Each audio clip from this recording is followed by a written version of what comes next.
நமஸ்காரம். உங்கள் அன்பிற்கும் அபிமானத்திற்கும் வித்தியாபுத்திரன் பிஆர் ராஜா குளத்தூர்லேருந்து பேசுகிறேன். இன்றைக்கி என்னோட 21வது வீடியோ ரிலீஸ் ஆகுது. இன்றைக்கி பார்க்கக்கூடிய உருவங்கள் மூர்த்தங்கள் 3.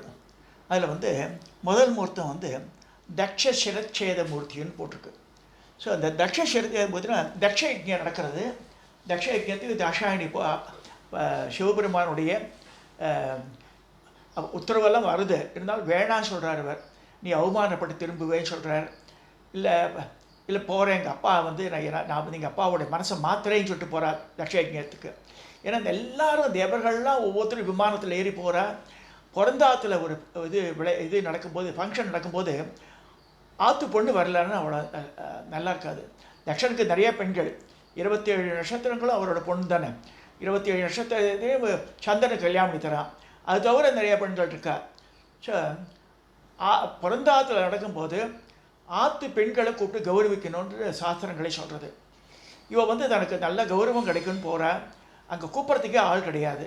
நீ ஏன் வந்தேன்னு கேட்குறான் தக்ஷன் அவளை பார்த்து.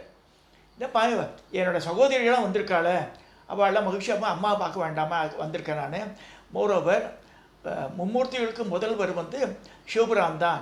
அவருக்கு ஆவிர்வாகம் தராமல் நீங்கள் எப்படி யாகத்தை பூர்த்தி பண்ணி வேணும். இதுக்கு முன்னாடி ததீஷ முனிவர் நிறைய சொல்கிறார் தர்ஷனுக்கு. இது மாதிரி எல்லாத்துலேயுமே இப்போ உயர்ந்தவர் ஈஸ்வரன் தான். ஈஸ்வரன் இல்லாத யாகம் வேஸ்டேன்னே சொல்கிறார் அவர். அதுக்கு நிறைய கதைகள் சொல்கிறார். ஸ்கந்த புராணத்தில் நிறையா வருது. எல்லாம் சொல்லி அவனுக்கு மண்டையில் ஏறலை. அவன் அந்த மூர்க்கத்தனத்தோடு இருக்கான். இங்கே ஒன்று கூர்ந்து கவனிக்கிறான். சினிமாக்கள் படங்கள்லாம் பார்த்து தப்பு தப்பாக நினச்சிக்கிறா ஜனங்க. இது திருவிளையாடு சினிமாவில் அந்த தட்சணா நடித்தவன் பட்டப்பட்டையே உப்பூதி போட்டுட்டு இருக்கா மாதிரி இருப்பான். கிடையாது. அவர் பெருமாள் பக்தர். நாமம் தான் போட்டிருந்தான் தட்சன். பிரம்மனுடைய புத்திரனாக இருந்தாலும் அவன் சாத்தியிருந்தது நாமம், இது கிடையாது, விபூதி கிடையாது. விபூதி கண்டாலும் பிடிக்காது அவனுக்கு. ஆனால் அவனுடைய எண்ணம் என்ன, சிவனை மட்டம் தட்டணும்னு முதல்ல சங்கு வடிவில் தாட்சாயணியை எடுத்து வளர்த்து எல்லாம் பண்ணுறான். முதல்ல ஆசையாக இருக்கான், ஈஸ்வரன் மேலே பக்தியாக இருக்கான். அவரையே கல்யாணம் பண்ணி கொடுக்குறேன்றான். கல்யாணத்துக்கு அன்றைக்கி திடீர்னு மணப்பந்தல்லேருந்து மறைஞ்சிடுறார். தாலி கட்டி எல்லாம் ஆயிடுறது. மணப்பந்தல்லேருந்து ஈஸ்வரன் மறைஞ்ச உடனே எனக்கு அவமானம் ஏற்படுத்திட்டார்ன்ற மாதிரி அவர் மேலே கோச்சுன்றான். திருப்பி கைலாசத்துக்கு போகிறான். அங்கே நந்திகேஸ்வரர் அலோவ் பண்ண மாட்டேன்ற அப்போ கோச்சுன்றான்.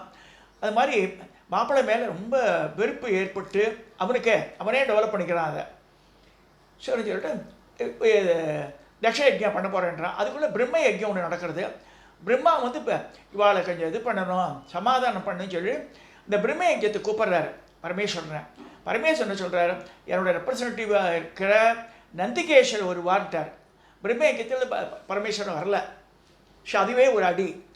இப்போ என்ன ஆகுது, எல்லோரும் விஷ்ணு வந்திருக்கார், பிரம்மா வந்திருக்கார், அஷ்டதிக் பாலா வந்திருக்கா, எல்லோரும் இந்த யஜ்ஞத்தில் கூடியிருக்கா, பல மகரிஷிகள் வந்திருக்கா. அங்கே ஈஸ்வரனுக்கு இடம் இல்லைன்னு சொல்லும்போது நீங்களே ஏன் நிற்கிறாள் போங்கன்னு சொல்கிறார் தசீதி மகரிஷி. அதில் சில எல்லாம் பிராமணாளுக்கெல்லாம் புடவை வேஷ்டி நகைகள்லாம் கொடுக்க உடனே அவளுக்கு படத்துக்கு ஆசைப்பட்டு தங்கிடுறா. அது சாபம் ஆகிடுது பிராமணாளுக்கு. அந்த பீரியடில் யார் கலந்துட்டாலும் அவள்லாம் நீங்கள் பிச்சை எடுத்து சாப்பிட்ற மாதிரி ஆகிடும். உங்களுடைய கௌரவத்தையும் இழப்பேஞ்சு சபிச்சிடுறா சத்யசி. இந்த மாதிரிலாம் நடக்கிறது. இந்த மாதிரி நடக்கும்போது இந்த சுடலையில் இருக்கிறவன் அவன் எலும்பு மாலை மாட்டின்னு இருக்கான், புலித்தோலை கட்டின்னு இருக்கான், சுடுகாட்டு சாம்பலை தான் விபூஜா பூசின்னு இருக்கான். அப்பேற்பட்டவனுக்கு எதுக்கு நான் மரியாதை தரணும், இப்படிலாம் அவன் இவன் பேசும்போது தாட்சாயணி சொல்கிறா, அப்பா நீ பண்ணுறது தப்பு. எல்லாருக்கும் முழுமுதற் கடவுள் பரமேஸ்வரன் தான், அவருக்கு தான் ஆவிர்வாகம் தரணும். நீங்கள் அவரை கூப்பிடாமல் தப்பு. நான் அப்போ ரெப்ரசன்டேட்டிவ் வந்திருக்கேன், என்கிட்ட கொடுத்து அனுப்புவோன்றா. கிடையாது, நீ போவில்லைன்றான் அவளை. ஷா அப்போ சொல்கிறா, மாதிரி எங்கள் ஆத்துக்காரை பற்றி சுடிச்சொல்லாம் பேசிட்டு இதெல்லாம் என் காது கேட்டுருக்கு. இந்த காது எதில் இருக்குன்னா இந்த பாடியில் இருக்குது. ஸோ இந்த உடம்பே பாவப்பட்ட உடம்பாயிடுது எனக்கு. இந்த உடம்பே வேணான்னு சொல்கிறா. உடம்பை ஊற்றுறேன் இருட்டு தான் தட்ச யஜ்ஞத்தில் உட்காந்துட்டு அப்படியே யோகாகியை வளர்த்துட்டு அந்த குண்டத்திலே விழுந்துடுறான்னு சொல்லியிருக்கு. இதுதான் வியாசர் முதல்ல சொல்லக்கூடியது. பாகவதத்திலே வருது இந்த கதை. ஸோ பாகவதத்தில் நம்மளுக்கு கிருஷ்ண பரமாத்மாவை பற்றி தான் மெயினாக வருது. 12 சாப்டர் பாகவதத்தில் 10லேருந்து தான் கிருஷ்ணரை பற்றியே வர ஆரம்பிச்சிது. முதல் 10 ஒன்றுமே கிடையாது, கிருஷ்ணர் பற்றியே கிடையாது. நல்லா அது புரிஞ்சுக்கணும். நிறைய வைஷ்ணவால் பாகவதம் சப்தாகம்னு சொல்லி கிருஷ்ணரை பற்றியே தான் சொல்லிட்டு இருப்பா. பாகவதத்தில் தாட்சாயினி கதை பெருசாக பிரம்மாண்டமாக சொல்லப்பட்டிருக்கு. அதெல்லாம் நம்ம படித்தாதான் நமக்கு தெரியும். சரி, நம்ம இந்து மதத்தில் இருந்துட்டு பிராமணாளாக இருக்கணும் அவசியம் இல்லை. இந்து மதத்தை சேர்ந்தவ யார் இருந்தாலும் அதனுடைய கோட்பாடுகள் தெரிஞ்சுக்கணும், பசங்களுக்கு கதைகள் சொல்லணும், நம்மளும் படிக்கணும். டிவி சீரியலில் உட்காந்துட்டு பார்க்கறத விட புத்தகத்தில் படிக்கலாம். நிறைய புத்தகங்கள் கிரீட் ரீடிங்லாம் போனால் எல்லா விதமான புத்தகங்களும் கிடைக்கிறது. எளிமையாக இருக்கிறது பார்க்கலாம். ரொம்ப நம்ம சோஸ்திரம் அதெல்லாம் படிக்கணும்னு அவசியம் இல்லை, சமஸ்கிருதம் தெரியணும்னு அவசியம் இல்லை, தமிழாக்கமே வந்துடுது. இப்போ இந்த தட்ச யஜ்ஞத்தில் தாட்சாயணி இறந்துபட்ட பிறகு உடனடியாக ஈஸ்வரருக்கு பொறி தட்டுறது. அப்போ வந்து மண்டையிலேருந்து பிச்சு இது போடுற முடிய போடுறார். அதுலேருந்து உருவார் தான் வீரபத்ரர். வீரபத்ரா வான்னு கூப்பிட்றாரு. ஐயா நான் பிள்ளையாட்டே ஆகிட்டார். அவரை ஏற்படுத்தினார் இல்லையா, என்ன சொல்கிறான், நீ போய் தட்ச யஜ்ஞத்தில் அழிச்சிடும், அங்கே வந்த வாழை எல்லாரும் வெட்டி சாய்ச்சிடும்னே சொல்லிடுறார். கூட வந்து காளி அம்சமெல்லாம் வரா, ஆயிரக்கணக்கான காளிகள் வரா. தட்சனோடைய இது பூதகணங்கள் நிறையா வருது, இது வீரபத்திரோட பூதகணங்கள்லாம் வருது. எல்லாம் வந்து தட்ச யஜ்ஞத்தில் அழிக்கிறார். அந்த மாதிரி வரும்போது தட்சன் வந்து நீ யார், என்னுடைய இடத்துல வந்து பர்மிஷன் இல்லாமல் எப்படி வந்தேன்னு அவர் கேட்குறாரு. அப்படி நீ எப்படி பண்ணுறியா, இந்த யஜ்யமே அழியட்டுன்னு சொல்லிட்டு அவரோட தலைமுடியை பிடிக்கிறார் வீரபத்ரர். தலைமுடியை பிடிச்சி அப்படியே பாலால் வெட்டுறார். அதுதான் தட்ச சிரச்சேத மூர்த்தின்னு பேர். இந்த அஷ்டாட்சர மூர்த்தியில் இது ஒன்று. அந்த அப்புறமா வந்து அவனுடைய தட்சனுடைய மனைவி வேதவல்லின்னு போட்டிருக்கா. ஆக்சுவலாக வாருணின்னு ஒரு இடத்துல சொல்கிறது. ஸோ அவள் அழறா ஈஸ்வரனோட, நான் உன்னோட பக்தி ஆச்சே எனக்கு மாதிரி பண்ணிட்டியேண்டு. அப்போ வந்து பிரம்மாலாம் வந்து சமாதானம் பண்ணுறார். அந்த நேரத்தில் ஆடு, இறந்து போன ஆடு, செம்மறி ஆடு இருக்குது, யாகபலிக்காக வந்தது. அந்த ஆட்டு தலையை ஒட்ட வைக்க சொல்கிறார். அப்போ தட்சனுக்கு உயிர் வருதுன்னு சொல்லப்படுறது. ஸோ அந்த ஆட்டு தலையை வச்ச உடனே தான் அவன் சொன்னது இந்த சமகம் நமக்கு இந்த மேன்னு வரும் ஸ்ரீருத்ரத்தில். ஸோ அதெல்லாம் ஆள். ஸோ இதனுடைய மறுபேரவி தான் அது காமிச்சிருக்கு. ஸோ இந்த தட்ச சிரச்சேத மூர்த்தி பாகவதத்தில் ரொம்ப இம்பார்ட்டண்ட்டு, சிவபுராணத்தில் ரொம்ப இம்பார்ட்டண்ட்டு, பல இடத்துல குறிப்பிடப்படுறது. இது யாருன்னா வீரபத்திரர் தான் இந்த வேலையை பண்ணுறார். ஸோ அதை பார்த்துருக்கோம். வீரபத்திரர் வந்து மகாபராக்கிரமசாலி. வீரபத்திரருக்கு தனியாக இது இருக்குது, தனி ரூபம் இருக்குது. ஆனால் தட்ச சிரச்சேத மூர்த்தின்னு ஒரு ரூபத்தில் இப்படி வரார் அவர். ஸோ இது வச்சு டமருகம் வச்சுட்டுருக்கார், மான் வச்சுட்டுருக்கார், வாள் வச்சுட்டுருக்கார். ஒரு கையில் அவனை முடியை பிடிச்சி இருக்கிறார், தலையை வெட்டுறார். ஸோ இது வந்து தட்ச சிரச்சேத மூர்த்தி ரொம்ப ரொம்ப இம்பார்ட்டண்ட்டானது. சிவபுராணத்தில் ரொம்ப முக்கியமானது. பாகவதத்தில் வந்து ஸ்கந்த புராணத்தில் வருது, நிறைய இடத்துல வருது. இது அதை பார்த்துக்கோ. நம்ம அடுத்ததாக நம்ம பார்க்கக்கூடிய ரூபம் வந்து சரபேஸ்வரர்.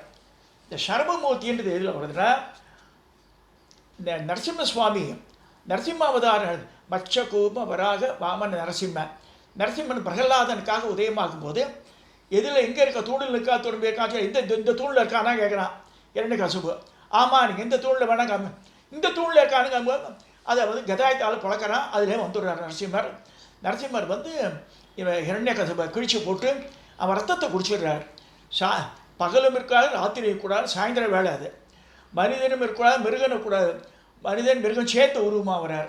எந்த ஆயுதத்தாலும் கொல்லக்கூடாதுன்றார். ஆனால் கையில் கிழிச்சு, நகத்தால் கிழிச்சு இரண்யகசிபை கொண்டு விடுறார். அந்த ரத்தத்தை குடித்ததுனால அந்த அசுர புத்தி வந்துடுது நரசிம்மருக்கு. அவர் அடக்கவே முடியல, ரொம்ப இது பண்ணுறார். அப்போ பைரவரை அனுப்புகிறார். எல்லாரும் தேவர்களை போய் ஈஸ்வரனை முறையிடும் போது இந்த பூமியில் ரொம்ப இவர் ரொம்ப அட்டகாசம் பண்ணுறார் அப்படின்னு சொல்லும்போது பைரவர் கிழிச்சிடுறாரு நரசிம்மர். பைரவர் சாதாரணமாக வர்றார். அப்போ உடம்பெல்லாம் கிழிக்கப்பட திருப்பியும் ஈஸ்வரன் வந்து தன்னோட சுரூபத்தோடு ரொம்ப எல்லாம் பவர்ஃபுல்லாக கொடுக்குறாரு. நரசிம்மம் இருக்கார். ஏன்னா வந்து இங்கே வந்து என்ன செய்கிறார், சரபமூர்த்தி பறவை, மனிதன், விலங்கு எல்லாம் சேர்ந்து மும்மூர்த்திகள் வருது. இல்லை, 3 விதமான சக்திகள். இந்த 2 ரெக்கை, ஒத்திய சூழலி, ஒத்திய பிரத்யங்கரா, 2 ரெக்கை இல்லை வரா. இதை வந்து கையில் வந்து பைரவர், பத்ரகாளி, பிரத்யங்கரா, சரபேஸ்வரர் எல்லாருக்கும் அதுதான். இந்த கிண்ண ரத்த கிண்ணம் இருக்கும். இந்த இடத்துல பாசக்கயிறு வச்சுப்பார். இந்த இடத்துல மான் மடுவில் மடு வச்சுட்டுப்பார். இந்த மாதிரி இவர் நரசிம்ம சுவாமியோட சண்டை போட்டு 18 நாள் இந்த யுத்தம் நடக்க சொல்லியிருக்கு. இது பாம்பே கிட்ட எங்கேயோ ஒரு சொல்கிறாங்க. அந்த இடத்துல குகையில் சிகப்புகள்ல தண்ணியே இருக்குமா. அங்கே தான் நரசிம்மரோட இது பண்ணி அவரை கிழிக்கிறார் இவர் சரபர்.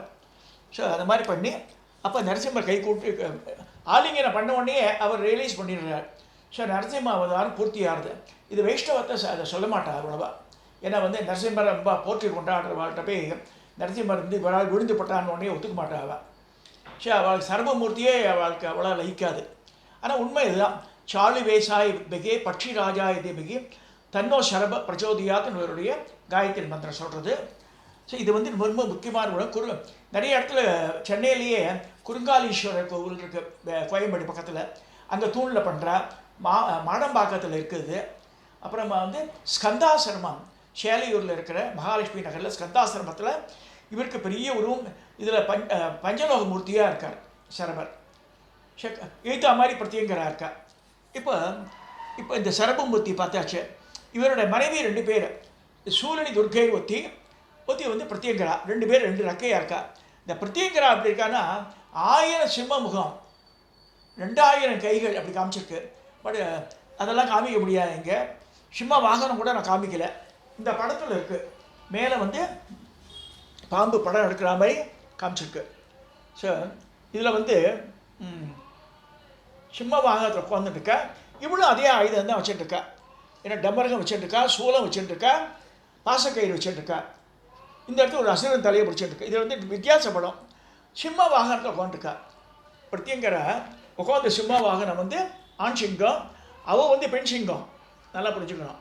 பிரத்யங்கரா பெண் சிங்க முகம், 1000 முகங்கள், 2000 கைகள், அப்படிதான் சொல்லியிருக்கு ரூபத்தை. அது எனக்கு இது முக்கியமாக சொல்ல வேண்டியது என்னென்னா, என்னோடய வாழ்க்கையில் எனக்கு வித்யாபுத்திரன் இந்த பெயர் கொடுத்ததே இதை தான். ஒரு சமயம் கிட்டத்தட்ட 20 வருஷத்துக்கு முன்னாடி நான் சோழிங்கநல்லூர் போயிருக்கும்போது திடீர்னு முதல்ல போயிருக்கோம் நாங்கள்.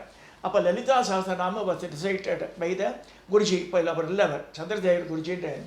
அவர் வந்து பெரிய புலம்படி புஸ்தகம் A4 ஷீட்டில் புலம்படி புக்கு, இது கையெழுத்து பிரதி. இங்கே வந்திருக்கா வீட்டில் வந்து அம்பாள் உபாசனை இருக்குது, அவ்வாத்தில் விக்கிரக வழிபாடு இருக்குது, அவள் வரணுன்றார். என் ஒய்ஃப் சொன்னால் உங்களை கூப்பிட்றா போல இருக்குன்னா. 500 பேர் இருக்கா சதஸில், எல்லா ராத்திரிலையும் விக்கிரகம் இருக்கும், நம்மளை எப்படி கூப்பிட முடியும்னு. சரி ஒன்று ஆச்சு. திருப்பி again was repeating Lalitha Sahasranamam ஒரு சரி ரெஜிஸ்ட்ரேஷன் சொல்லி கூப்பிட்றாரு. 3ஆவது தடவை அப்படியே இந்த ஸ்டிக்கை காமிச்சுனே வந்தார். சக்கப்புக்கலை சொக்கா போட்டுருக்கே, ரொம்ப இதில் உட்காந்துருக்கே, கவனிக்காமல் உன்னை தான் கூப்பிட்றேன் வான்னார். மறுபடியும் உங்கள் அம்மா பேர் சரஸ்வதியான. ஆமான்னு. அவள் உயிரோடு இல்லைன்னு. உன்னை பற்றி வித்யாபுத்திரன் போட்டிருக்கு இந்த புஸ்தகத்தில் பாருன்னு ஒரு புஸ்தகத்தை அப்படியே தூக்கி போட்டார்கிட்ட. அது பிடிக்கவே முடியல, அவ்வளோ ஹெவி. அதில் அந்த பேஜில் பார்த்தா என்னுடைய பேர், எங்கள் வீடு பேர் சௌபாகிய கிரகம் அது இருக்குது அதில். அதெல்லாம் சொல்லி காலையில் 6 மணிலேருந்து வெயிட் பண்ணுறேன். இப்போ மணி 12 மணி மேலே எடுத்து உன்னை பற்றி சொல்லியிருக்காடா அம்பாள் அப்படின்னு சொல்லி அந்த கையெழுத்து பிரதி புஸ்தகத்தில் காமிச்சார். ஸோ அதுலேருந்து அவருடைய அருளாசியினால் இந்த வித்யாபுத்திரன்ற பேர் எனக்கு அடைமொழியாக சேர்க்கப்பட்டது. நடந்து 20 வருஷம் ஆகிடுத்தது. இதை பிரத்யங்கரா பீடத்தில் சோழிங்கநல்லூரில் எனக்கு நடந்தது இந்த இன்ஸ்டன்ட்டு. இந்த பிரத்யங்கரான்னு அதுக்கு முன்னாடி உபதேசம்லாம் ஆகிருக்கு எனக்கு. ஸோ இந்த பிரத்யங்கரான்ற அந்த தேவத்தை எனக்கு மனசில் வந்து புகுந்தது அந்த பீரியடில் ரொம்ப ஜாஸ்தியாச்சுது. இந்த மாதிரி இன்றைக்கி வந்து 3 உருவம் பார்த்துருக்கோம். தக்ஷ சிரச்சேத மூர்த்தி பார்த்துருக்கோம், சர்வேஸ்வரரை பார்த்துருக்கோம், பிரத்யங்கரா பார்த்துருக்கோம். இந்த 21வது வீடியோவை இதோடு நான் நிறைவு செய்கிறேன்.